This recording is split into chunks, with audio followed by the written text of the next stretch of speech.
안녕하세요, 부동산 애널리스트 홍창현입니다. 자, 오늘은 고양시 동상동에 소재하고 있는 신축 빌라 답사를 나왔습니다. 자, 2023년 1월에 준공됐고요, 완전 신축입니다.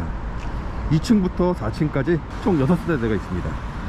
층별 면적이 다소 차이는 있지만 전용 면적 기준 71.94 평방미터, 약 22평 정도 보시면 되겠습니다. 자, 인근에 한번 나와봤습니다. 좌측에 보시면은 고양 스타필드가 있습니다. 자, 스타필드 보이시죠? 하나로마트가 가까이 있습니다. 그리고 오른쪽에는 밥 할머니 고양이 있습니다. 참 이름 특이하죠? 밥 할머니 공원. 자, 위치는 대략 이 정도 되고요. 목적물로 가보겠습니다. 대로변에도 가까이 있습니다. 자, 목적물이 여기서 불과 한 200m 정도 됩니다. 자, 목적물 가는 동안에 유사한 빌라들이 많이 있는 것 같아요. 전체적으로 좀 상황이 안 좋다 보니까 분양할 수 있는 호수질들이 많이 남아있는 것으로 보입니다. 목적물 바로 앞에 어린이집이 있습니다. 분양 가격은 5억 원대부터 최대 6억 5천만 원까지 다양합니다. 자, 일단 외곽을 다 살펴봤고요. 이제 내부 구조를 한번 보러 들어가겠습니다. 건축주분께서 앞에 현관의 비밀번호하고 내부 비밀번호를 친절히 알려주셨습니다. 이제부터 궁금증 해결을 위한 내부를 확인해 보도록 하겠습니다. 4층서부터 보겠습니다. 402호 안으로 들어가 보겠습니다. 마찬가지로 여기도 실내가 슬라이딩 도어로 시작됩니다. 자, 돌아서 바로 우측에 화장실이 보입니다. 널찍합니다.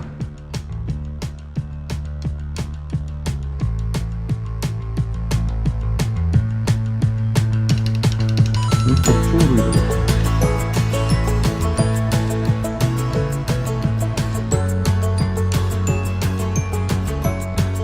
아직 천정 에어컨은 부착이 아직 안 된 것 같습니다.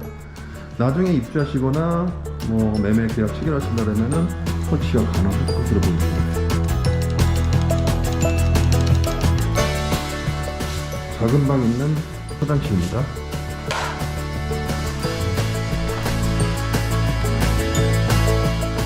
세면대서부터 해가지고 아메리칸 스탠다드로 분류되어 있네요. 복층이가 계단 올라가 봐야겠죠?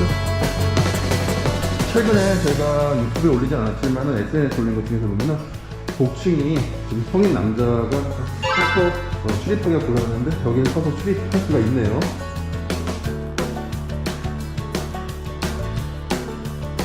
아, 2층 복층에 올라와서 창문을 열고 한번 나가 보도록 하겠습니다.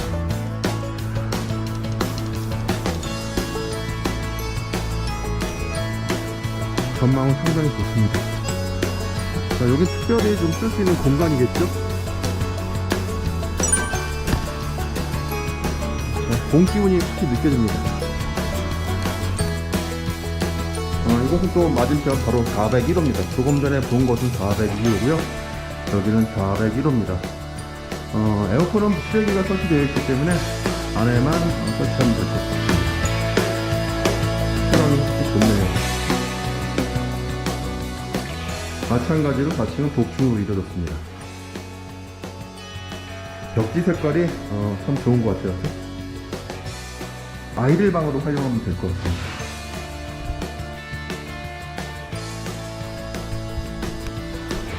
핫터치 밝히기 위해서 3층도 와봤습니다. 3층은 복층이 아닙니다. 근데 내부 구조가 복층만 아닐 뿐이지 거의 비슷합니다. 다만 좀 일조권에 영향을 받는다는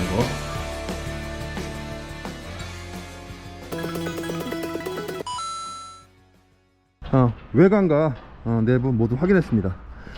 이 부근에는 신축 빌라가 여러 단지가 있습니다. 아마도 내외관 모두를 건축분이 정말 신경 쓰셔서 잘 건축하신 것 같습니다. 이 빌라를 건축하신 분께서는 서대문구 연희동에 대형 오피스를 건축하셨습니다. 그 당시 저도 수협에서 준공 대출을 해드린 적이 있었는데요. 저와 더불어서 이제 금융기관 직원들과 심사위원들이 같이 준공을 앞둔 해당 오피스텔에 현장 답사를 했습니다. 매우 우수하고 정교하게 건축을 하셨기 때문에 그리고 또 좋은 자재를 쓰셨습니다. 물론 이제 대학가 위치에 있고 위치가 좋아서 빠른 분양이 기대되기 때문에 대출을 해줬죠. 소유자분께서는 또 임차를 주셔가지고 매달 월세를 받고 있는 것으로 지금 알고 있습니다. 다른 건축주분들과 비교된다면 솔직히 시공 잘 하시고 또 솔직하시고 열과 성을 다해서 건축한다는 그런 점이 상당히 마음에 들었습니다. 오늘은 고양시 동산동에 튼튼하고 좋은 빌라를 추천해 드렸는데요. 그러면 궁금증이 하나 더 접근해 보도록 하겠습니다. 어떻게 이렇게 좋은 건축물이 탄생하게 됐을까? 자, 일단 건축물을 건축하려면 금융기관을 정말 잘 활용하셔야 됩니다. 먼저 토지를 매입한다면 여러 입지 선정을 해야겠죠. 부동산을 통해서 또는 경매를 통해서 입지가 좋은 토지나 멸실 가능한 건물을 매입합니다. 그리고 매매계약을 체결한 후에는요, 첫 번째로 금융기관에서 대출을 받습니다. 자, 매매잔금 대출 받으셔야 되겠죠. 보통 매매잔금 대출의 경우 최대 80% 대출이 가능합니다. 감정가라든가 매매가 기준입니다. 80%까지요. 예를 들어서 10억이 매매 금액이다 할 경우에는 최대 8억까지 가능하다는 겁니다. 여기까지는 매우 쉽습니다. 이후 토지 매매잔금을 납부하면 소유권 이전이 가능하겠죠. 소유권 이전 후에는 건축물을 건축하려 들 때 금융기관에 건축자금 대출을 적극 활용하시면 됩니다. 그러나 쉽지 않은 부분입니다. 건축사를 통해서 어떠한 건축물을 건축할지 여부, 더불어서 건축자금 대출을 활용하기 위해서는 여러 서류가 필요합니다. 자, 그 서류가 첫 번째는 도급계약서. 도급계약서는 이제 금액이 표기가 돼야 되겠죠. 그 다음에 건축허가서, 사업자 등록증, 법인일 경우에는 법인의 재무제표가 필요합니다. 이 정도의 서류는 필히 준비를 해주셔야 됩니다. 자, 이러한 서류가 준비된다면 저와 대출 가능한 금융기관에서 감정평가를 실시한 다음에 해당 목적물에 대해서 현장 답사를 하게 됩니다. 현장 답사 위에는 도급계약 금액에 대해서 보통 약 70%에서 80% 정도의 대출이 가능하다고 보시면 되겠습니다. 그럼 금융기관에서 건축자금 대출을 해준 금전으로 건축을 할 수 있다는 것이죠. 물론 제가 지금 말씀드린 부분에 있어서 건축자금 대출이 쉽지 않습니다. 요약해서 말씀드리는 것이고요.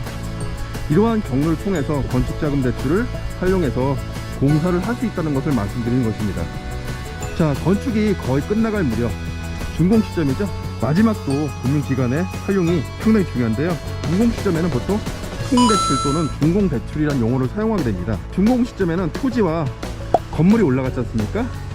건물이 올라갔기 때문에 토지와 건물에 대해서 감정을 다시 하겠죠. 자, 토지와 건물이 감정이 된다면은 처음에 토지 매입했을 때와 전혀 다른 양상을 보이겠죠.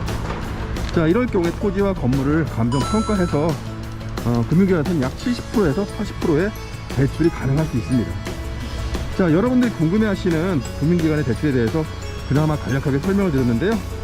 사실 금융이란 자체가 경제 상황 및 부동산 대책에 따라 가장 민감하게 반응을 하게 되어 있습니다. 결국 금융은 잦은 변화를 거듭한다는 것이죠. 자, 오늘 제가 답사한 동산동 빌라 괜찮습니다. 전세 입주도 가능하고 매매도 가능합니다. 일반적인 매매잔금 대출의 경우에는 약 70%에서 80%까지 대출이 가능합니다.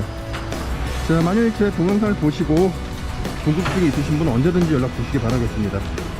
자, 저는 현재 금융기관 임직원으로 재직하고 있고요. 3대가 잘 먹고 잘 사는 부자 경매 그리고 미친 경매력을 출간한 저자입니다. 자, 지지옥션에서 부동산 경매를 통해서 많은 회원이 있었습니다. 저는 22,000명을 보유한 경매 끝까지 함께하기 카페기기였습니다. 저는 앞으로도 양질의 부동산과 관련해서 부동산과 경매 그리고 공매 더불어 각종 금융지식들을 전달해 드리도록 하겠습니다. 수십 년을 업으로 해온 경매 부동산과 금융에 대해서 솔직하고 허심탄회하게 다가가도록 하겠습니다. 금융을 알아야만 부동산을 재테크 가능합니다. 자, 부족하지만 제 동영상 보셨으면은 좋아요와 동모양의 구독을 눌러주시면 제작하는데 큰 힘이 됩니다. 이상 동산동에서 홍성이었습니다.